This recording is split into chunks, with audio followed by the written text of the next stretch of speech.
Good morning, brothers and sisters, and it's another week at home. I hope all of you are doing well. I hope you're finding, as this time extends and progresses, that you found new ways to worship in your homes. I know we have here. I've really come to cherish actually our small worship moments that we have together on Sundays as a family here. It makes me realize that even after we go back to the church, there's certain traditions or moments that I want to keep going in our family, in the spirit of why this was all announced as a church home or a home-centered church. It's been neat to see that come to life. Today's a fun day for us in our home. It's Morgan's birthday, and I believe it's also Brooklyn Pullman's birthday, so happy birthday out there to the two of you. I'm sure there's some other birthdays going on, but May is kind of birthday month for us, with Emery having her birthday and Mother's Day and Morgan having his birthday. It's a busy month, but it's really fun. So we have a 15-year-old in our house. You don't have to worry about him being on the roads quite yet, so you're all safe for a little bit longer. But we're excited to celebrate his birthday and to celebrate the Sabbath on the same day. And with it kind of gloomy and rainy out there, it's a great day to hunker down and study the gospel and pray and feel the Spirit and reach out to people in need and share your love. As I was thinking this week about the changes that Governor Walz has announced, we've connected with the state presidency and area presidency to make sure that we understand the best way to bring those to life. So starting starting Monday, but next week officially, we will be able to meet in small groups using, wisdom and using some of the safety precautions that have been announced by the governor, but also the church announced administrative policies to help with the safety of things. So if you find yourself in a home where you have not been able to have the sacrament for a number of weeks, I am really overjoyed for this opportunity. You can now have the sacrament administered in your home with the changes made to the stay-at-home order. And so I would encourage you to reach out to your ministering brothers, your friends, your family, whoever it is that will be able to provide the sacrament to you in your home. I would encourage you to reach out to them. There are some precautions surrounding that.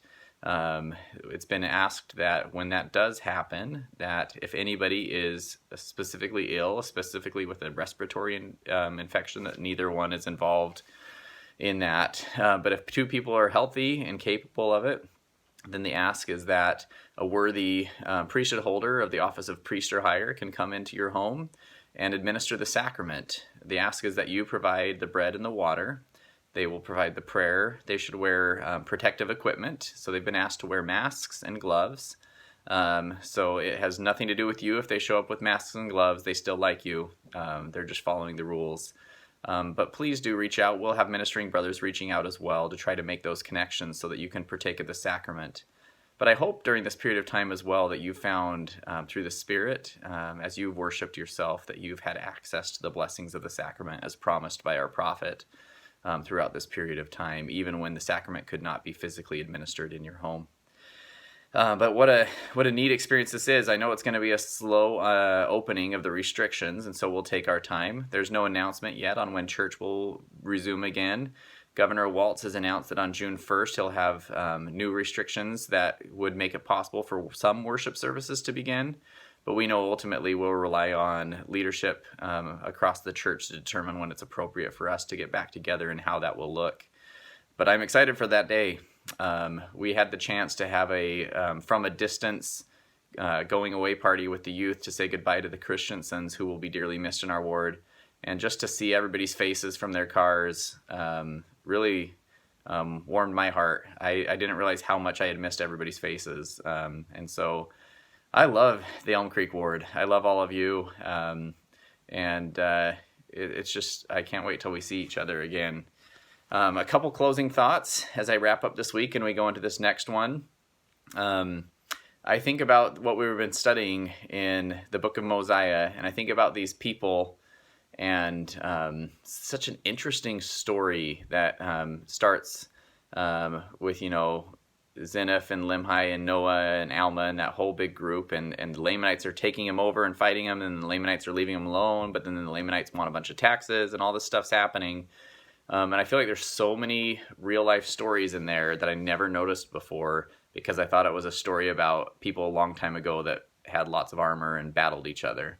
And what stands out to me is the fact that when the Lamanites found that some of their daughters were missing and had been taken by the priests of King Noah out in the wilderness, they came and they attacked the Nephites.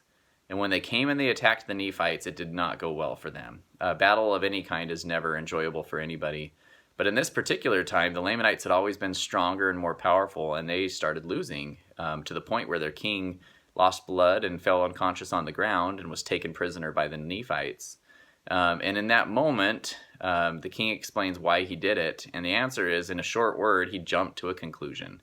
He assumed they had stolen the girls, and he made a conclusion that proved not to be true. It was hurtful to the person he accused. It was hurtful to himself and his people that he jumped to that conclusion. And I thought, brothers and sisters, how often do we jump to conclusions? If you're anything like us right now, being trapped in quarantine, I think there's a little more blaming and a little more jumping into conclusions than would normally happen. We certainly experienced that in our own home.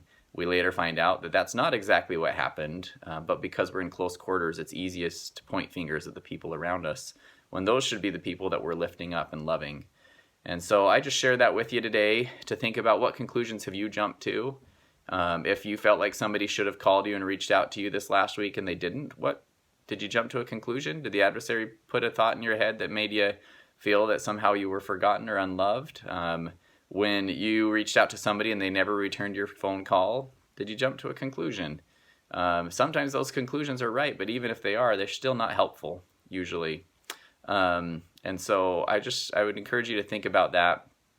Where can you avoid jumping to conclusions and give people the benefit of the doubt, realizing that we're all going through a difficult time right now, but we're all children of God, and we're all trying. And maybe we're not. Maybe some of us aren't trying, but can we still give people the benefit of the doubt as they progress towards where they would need to be to return to their Heavenly Father? And I believe that as we do that, we'll feel the Spirit more in our lives. And much like Alma, who prayed and prayed and prayed for his people, out of nowhere, he got an announcement that they were ready to just pick up and go and leave bondage.